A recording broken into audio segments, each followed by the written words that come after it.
Bom, vamos lá, pessoal. Agora a gente vai corrigir uma questão da UFRS, tá? Lá diz que P de x é um polinômio x elevado a n, menos, abre parênteses, k mais 1, fecha parênteses, x ao quadrado, mais k, tá? Ainda diz que P de x é divisível por x ao quadrado menos 1. E ele quer saber quem é o n. Se o n é um número par, se o n é divisível por 4, se o n é múltiplo de 3, se o n é negativo ou se o n é um número primo. Então, para a gente resolver isso daqui, a gente vai ter que trabalhar com a segunda ideia, né? Então, P de x é divisível por x ao quadrado menos 1. A gente sabe que P de x, ao ser divisível por x ao quadrado menos 1, o seu resto, a gente sabe que o resto aqui é um resto igual a zero. Porém, quando ele é divisível por um polinômio de grau maior do que 1, se a gente puder simplificar esse polinômio, colocando ele em fatores menores, e a gente percebe aqui que x ao quadrado menos 1 é a mesma coisa que x menos 1, que multiplica x mais 1. Então a gente chega na conclusão que P de x, ao ser divisível por esse, P de x é divisível por esse, e também P de x é divisível por esse. Bom, disso daqui a gente tira o seguinte, dessa segunda parte, que P de x ele é divisível por x menos 1, dando o resto zero, e P de x também é divisível por x mais 1. Ora, pelo teorema do resto, a gente sabe que quando o divisor é de grau 1, então a gente consegue encontrar esse resto, que no caso é divisível, o resto é zero, a gente consegue encontrar esse resto usando o teorema do resto. Então, pelo teorema do resto, usando o teorema do resto,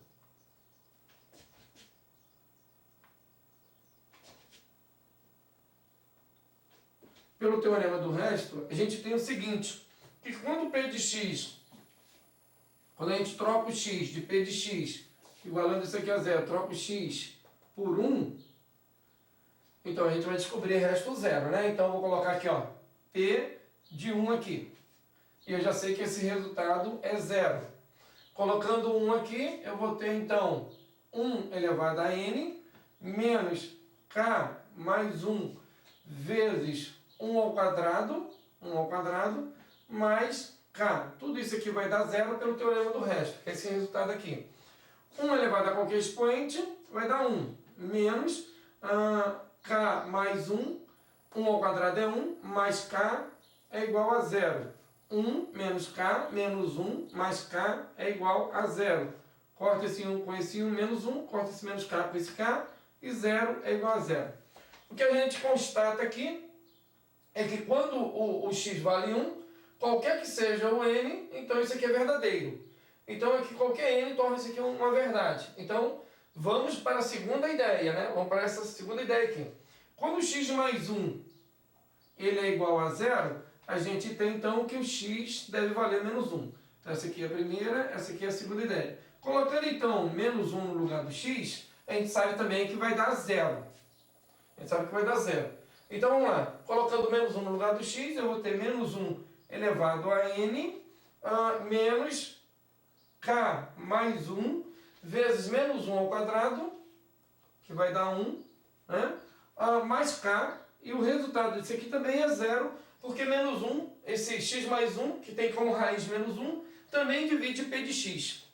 Então aqui eu tenho menos 1 elevado a n, não dá para fazer nada agora, né? Só deixar expresso. Aqui eu vou ter, aqui vai dar menos 1 ao quadrado, vai dar 1, 1 vezes k mais 1 é k mais 1, negativo troca o sinal, menos k, menos 1, mais o k, isso é igual a zero. Corta esse menos k com esse k, me sobra então aqui menos 1 elevado a n, passa esse 1 para o lado de lá, ele está negativo, vai passar positivo.